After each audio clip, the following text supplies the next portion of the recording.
हो गया। हाँ जी राजे, BA पार्ट 3 मैथमेटिक्स के स्टूडेंट्स अपना ग्राफ थ्योरी का टॉपिक स्टार्ट किया होया सी।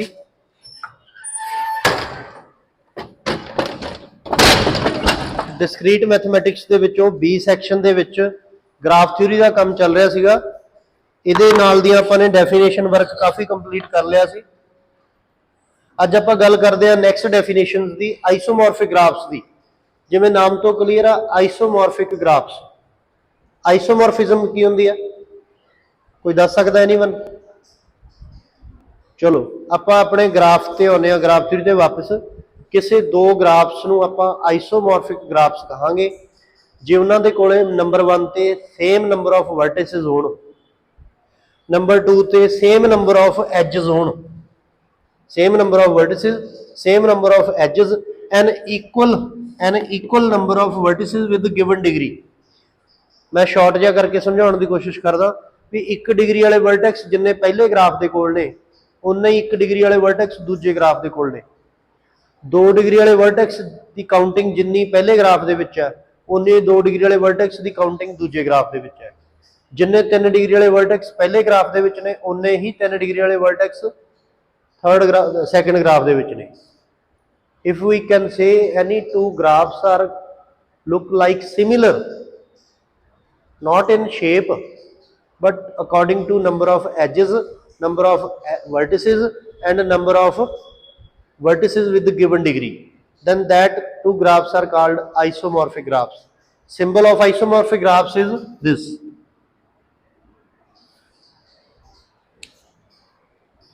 जे तिन्नां दे विचों कोई भी एक प्रॉपर्टी सैटिस्फाई नहीं होंदी, if any one property does not satisfy, then that graphs are called non-isomorphic graphs. For example, 1 2 3 4 5 number of vertices, 1 2 3 4 5 number of vertices. So vertices की काउंटिंग दोनों च बराबर है, एजेस गिन लो 1 2 3 4 5 6 एजेस पहले ग्राफ दे विच ने, दूजे ग्राफ दे विच 1 2 3 4 5 6 ही एजेस दूजे ग्राफ दे विच ने। हुण 1 डिग्री वाले वर्टेक्स इधर इको ही है, इधर भी 1 डिग्री वाला इको ही है। 2 डिग्री वाले कोई भी नहीं, 2 डिग्री वाला एक आ सी 2 डिग्री वाला वर्टेक्स, इधर एक आ सी 2 डिग्री वाला वर्टेक्स। सो 2 डिग्री वाले भी बराबर है। हुण 3 डिग्री वाले देखिए तो 1 2 3, इधर 3 डिग्री वाले 1 2 और 3। सो हर तरीके नाल दोने ग्राफ देखण नूं मिलते जुलते जे लगते हैं। So graph G isomorphic to graph G dash here. ठीक है भी। और कोई एग्जांपल देखो,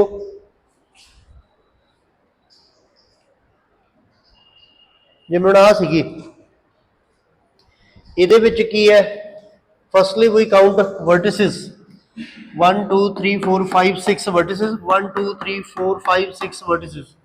एजेस 1 2 3 4 5 एजेस, 1 2 3 4 5 एजेस। दूसरी प्रॉपर्टी भी ठीक है। थर्ड प्रॉपर्टी 1 डिग्री वाले वर्टेक्स 1 2 एंड 3, ये 1 डिग्री वाले वर्टेक्स 1 2 एंड 3, 2 डिग्री वाला वर्टेक्स 1 2, इधर 2 डिग्री वाला 1 2। ठीक है। 3 डिग्री वाला वर्टेक्स दिस, इधर 3 डिग्री वाला वर्टेक्स दिस। तुसीं कहोगे ये आइसोमॉर्फिक है ने। होर बारीकी दे विच देखो, ये जिहड़ा 3 डिग्री वाला वर्टेक्स आ इहदे कोले 2 पेंडेंट वर्टेक्स ने। इधर 3 डिग्री वाला जिहड़ा वर्टेक्स है उहदे कोले 2 पेंडेंट वर्टेक्स ने। पेंडेंट किहड़े सी? जिन्हां दी डिग्री 1 हुंदी है। इधर आ जिहड़ा 3 डिग्री वाला वर्टेक्स है इहदे कोले सिर्फ 1 पेंडेंट है, 2 पेंडेंट तो नहीं है। तो ये दोनों ग्राफ की ने आपस दे विच नॉन आइसोमॉर्फिक ग्राफ्स। ठीक है भी। उस तो बाद गल करते हैं होम्योमॉर्फिक ग्राफ्स की।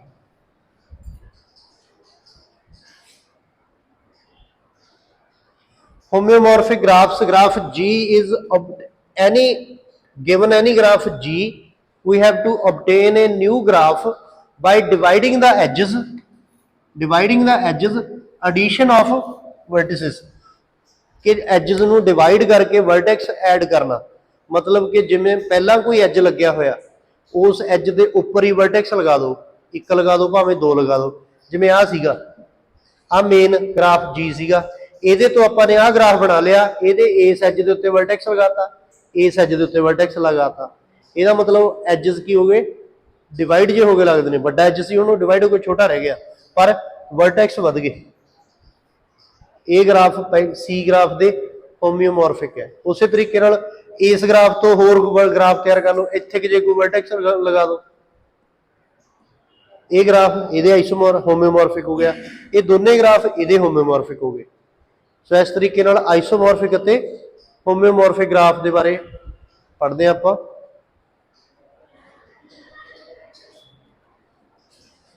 ਉਸ ਤੋਂ ਬਾਅਦ ਦੇਖੋ ਸਬ ਗ੍ਰਾਫ। ਸਬ ਸੈੱਟ ਬਾਰੇ ਤਾਂ ਤੁਸੀਂ ਜਾਣਦੇ ਹੀ ਹੋ। ਮੇਨ ਸੈੱਟ ਦੇ ਵਿੱਚੋਂ ਕੁਝ ਕੁ ਮੈਂਬਰ ਅਲੱਗ ਕੱਢ ਕੇ ਆਪਾਂ ਇੱਕ ਗ੍ਰਾਫ ਬਣਾਤਾ, ਉਹਨੂੰ ਆਪਾਂ ਸਬ ਗ੍ਰਾਫ ਕਹਾਂਗੇ। ਮੇਨ ਗ੍ਰਾਫ ਦੇ ਵਿੱਚੋਂ ਕੁਝ ਕੁ ਵਰਟੈਕਸ ਅਤੇ ਐਜਸ ਦੀ ਕਲੈਕਸ਼ਨ ਲਈ ਰਫ ਕਮ ਦੇ ਵਿੱਚ ਅਲੱਗ ਤੋਂ ਇੱਕ ਗ੍ਰਾਫ ਡਰਾ ਕਰਤਾ, ਤਾਂ ਉਹ ਗ੍ਰਾਫ ਮੇਨ ਗ੍ਰਾਫ ਦਾ ਸਬ ਗ੍ਰਾਫ ਹੋ ਗਿਆ ਜਾਂ ਕੰਪੋਨੈਂਟ ਹੋ ਗਿਆ, ਹਿੱਸਾ ਹੋ ਗਿਆ ਉਹ। ਠੀਕ ਹੈ। ਫੋਰ ਐਗਜ਼ਾਮਪਲ ਤੇ ਆ ਸੀਗਾ, ਇਹ ਜੀ ਗ੍ਰਾਫ ਆ। ਜੇ ਇਹਦਾ ਇਕੱਲਾ ਬਾਹਰਲਾ ਪੋਰਸ਼ਨ ਡਰਾ ਕਰ ਲਈ ਇੱਥੇ, ਤਾਂ ਇਹ ਇਹਦਾ ਸਬ ਗ੍ਰਾਫ ਜਾਂ ਕੰਪੋਨੈਂਟ ਹੋ ਗਿਆ। ਭਾਵੇਂ ਅੰਦਰਲਾ ਪਲਾਟ ਕਰ ਲੈਂਦੇ ਤਾਂ ਵੀ ਸਬ ਗ੍ਰਾਫ ਬਣ ਜਾਣਾ।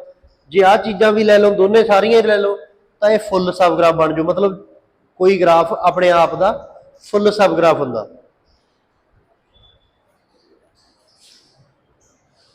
ਆ ਵੀ ਇਹਦੇ ਨਾਲ ਦਾ ਹੀ ਐਗਜ਼ਾਮਪਲ। ਫੁੱਲ ਸਬ ਗ੍ਰਾਫ ਤੁਹਾਨੂੰ ਮੈਂ ਦੱਸ ਹੀ ਦਿੱਤਾ। ਜੀ ਮਾਈਨਸ ਵਰਟੈਕਸ, ਜੀ ਮਾਈਨਸ ਵੀ ਕੋਈ ਵਰਟੈਕਸ ਪਤਾ ਕਰਨਾ ਆਪਾਂ ਨੇ।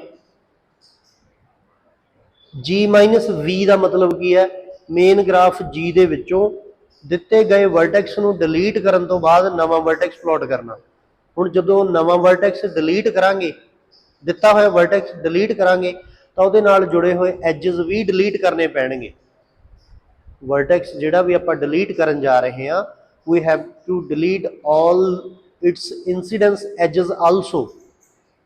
ਠੀਕ ਹੈ। ਫੋਰ ਐਗਜ਼ਾਮਪਲ ਤੇ ਆ ਕੋਈ ਵਰਟੈਕਸ ਸੀਗਾ, ਇਹ ਹੋ ਗਿਆ G ਮਾਈਨਸ A, ਇਹਦੇ ਨਾਮ ਕੀ ਨੇ B C D E F।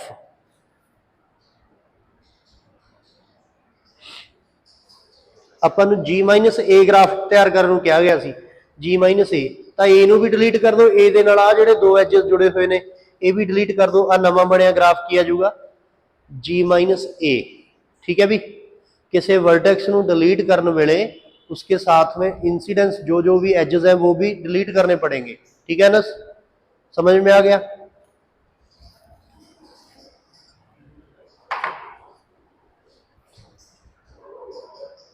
इसके साथ में मैं बता देता हूं G minus E, G minus H, we have to obtain a new graph from the graph G after deleting the given edge only।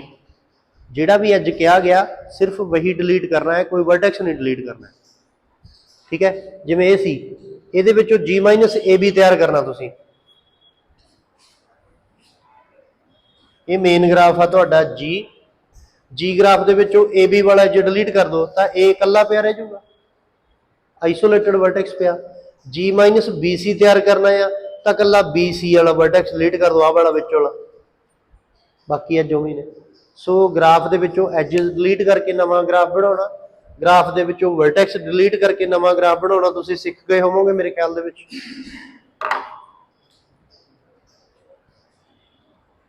आ काफ़ी सारियां एग्जांपल्स आ गई, इन्हां चों देखणियां किहड़े-किहड़े ग्राफ्स एक दूजे दे आइसोमॉर्फिक नेगे, ये लभणे आ।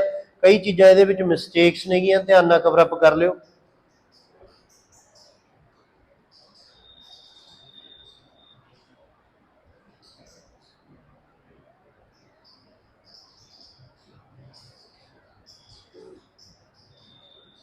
ऑपरेशन ऑन ऑफ ग्राफ्स, दो ग्राफ्स की यूनीयन करनी है। यूनीयन करने वेले की काम करना, दोनों ग्राफ्स नूं इकट्ठे तौर पर ज्वाइन कर दो, इकट्ठे इको पिक्चर दे विच ड्रॉ कर दो। जे कोई उन्हां दा साझा वर्टेक्स है, कॉमन वर्टेक्स है, तो वह दोबारा नहीं लिखना, वो इको बारी लिखा जाऊगा, उहदे ते ही वो इकट्ठे हो जाएंगे। जे कुछ नहीं साझा उन्हां दोनों दे विच तां दोनों नूं नेड़े नेड़े जे प्लॉट कर दो, यूनीयन होगी दोनों की। जे कुछ भी कॉमन नहीं है, ना कोई एज ना कोई वर्टेक्स, तो उन्होंने नेड़े नेड़े जे प्लॉट कर दो बस। जे कोई वर्टेक्स कॉमन हैगा तो कॉमन वर्टेक्स के उत्ते जोड़ दो दोनों ग्राफ्स। ये होगी दोनों ग्राफ्स की यूनियन।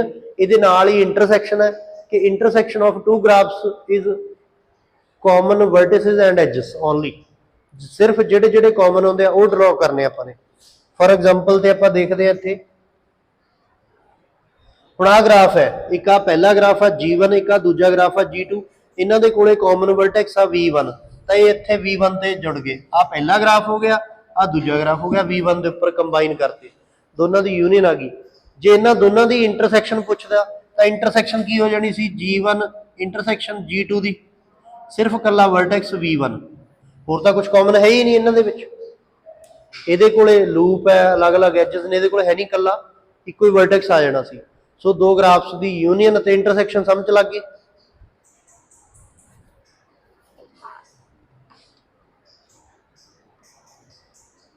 फिर कॉमन वर्टेक्स देखा होया।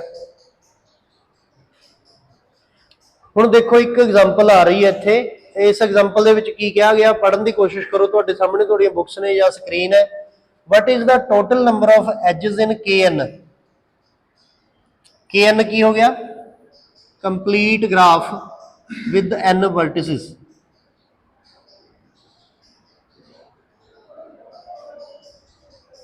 KN का मतलब की हो गया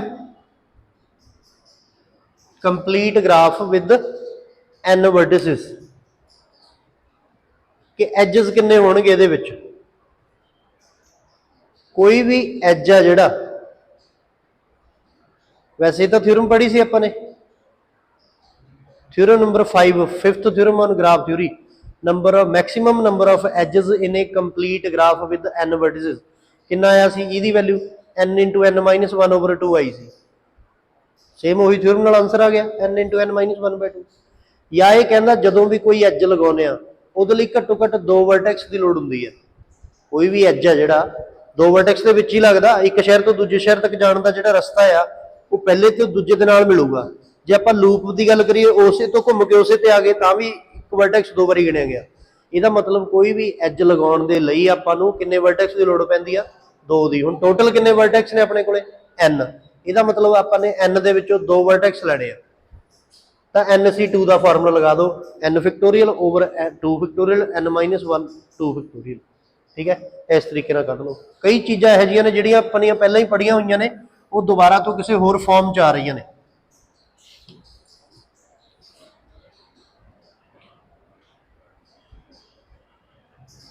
की कहंदा कोई ग्राफ पॉसीबल आ 8 वर्टेक्स वाला जिहदी इत्थे डिग्री दित्ती पई है, की कोई ग्राफ पॉसीबल है जिहदे 8 वर्टेक्स की डिग्री वारी वारी दी हुई है 1 2 3 4 5 6 7 8, की ग्राफ पॉसीबल है। फस्ट थ्योरम हम ग्राफ थ्योरी की हेल्प ले लेंगे। Sum of degrees of all the vertices is equals to twice the number of edges. So सारे वर्टेक्स की डिग्री का सम करो, सारे की डिग्री का सम कितना आ गया 37 आ गया। ये किहदे बराबर होगा 2E दे। पहली गल तो सारे वर्टेक्स की डिग्री का टोटल है जिहड़ा वो ईवन आउंदा, क्योंकि राइट हैंड साइड 2E है। जो राइट हैंड साइड ईवन है तो लैफ्ट हैंड साइड भी ईवन आ, ये तो ईवन आता ही नहीं। जे आप E की वैल्यू की गल भी करिए 2E दे इक्को रखांगे तो E की वैल्यू कितनी आ जाएगी 37/2 विच इज इंपॉसीबल। सो इत्थे ग्राफ एग्जिस्ट नहीं करता। हुण मैं अपने वल्लों एक होर एग्जाम्पल इत्थे पाउणा आ कि यह ग्राफ सिंपल हो सकता सी। कोई पहली गल तो यह ग्राफ ही नहीं बनता, सिंपल होना तो दूर की गल है। ठीक है, चलो मैं इत्थे गल कर लेना, आ 2 की जगह ते आ 4 की जगह ते 3 कर देना।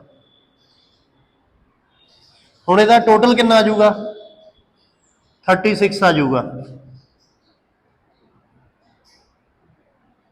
कितना आ जाऊगा 18 आ जाऊगा, है ना। हुण तो ग्राफ बन जाऊगा।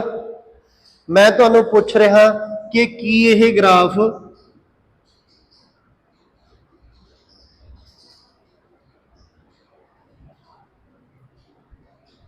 सिंपल हैगा। दिमाग दे घोड़े दौड़ाओ, मैनू आंसर दसो कि ये ग्राफ सिंपल हो सकता। Is this graph is simple और नॉट। तो जल्दी दसो।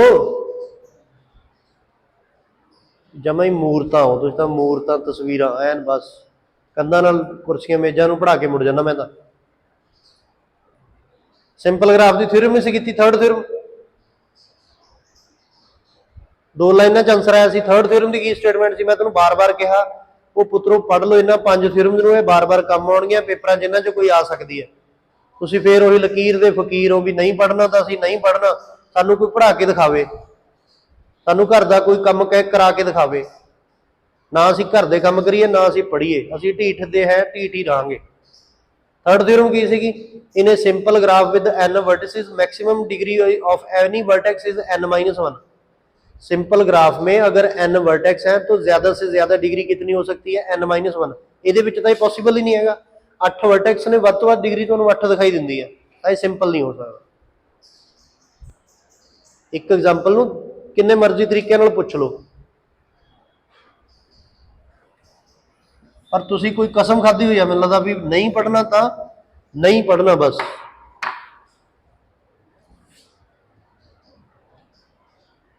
लो जी ਇਹਦੇ ਨਾਲ ਦੀਆਂ ਹੁਣ ਐਕਸਰਸਾਈਜ਼ ਦੇ ਵਿੱਚ ਐਗਜ਼ਾਮਪਲਸ ਨੇ, ਨਿਊਮੈਰੀਕਲਸ ਨੇ, ਇਹ ਤੁਸੀਂ ਖੁਦ ਕਰਨੀਆਂ ਨੇ ਸਾਰੀਆਂ, ठीक है।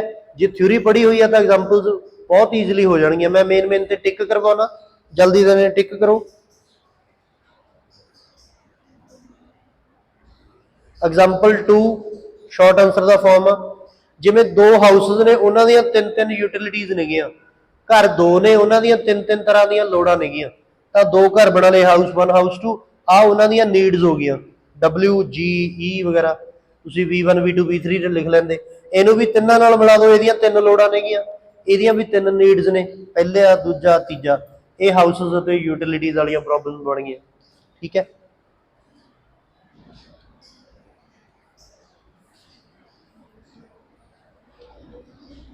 एग्जाम्पल 5 इंपॉर्टेंट है,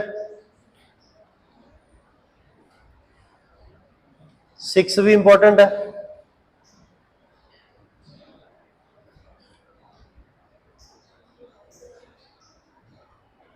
9th एग्जाम्पल इंपॉर्टेंट है,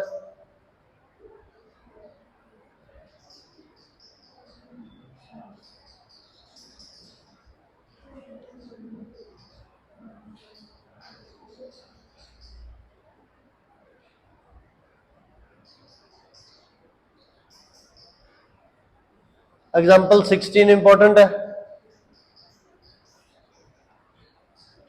17। बस इत्थे तक का काम पढ़ के आयो। कल आप नैक्सट वाक पाथ ते सर्किट तो काम स्टार्ट करांगे, वाक पाथ एंड सर्किट तो। इन्ना होमवर्क है जी अज का, कर दो क्लोज रजे सना।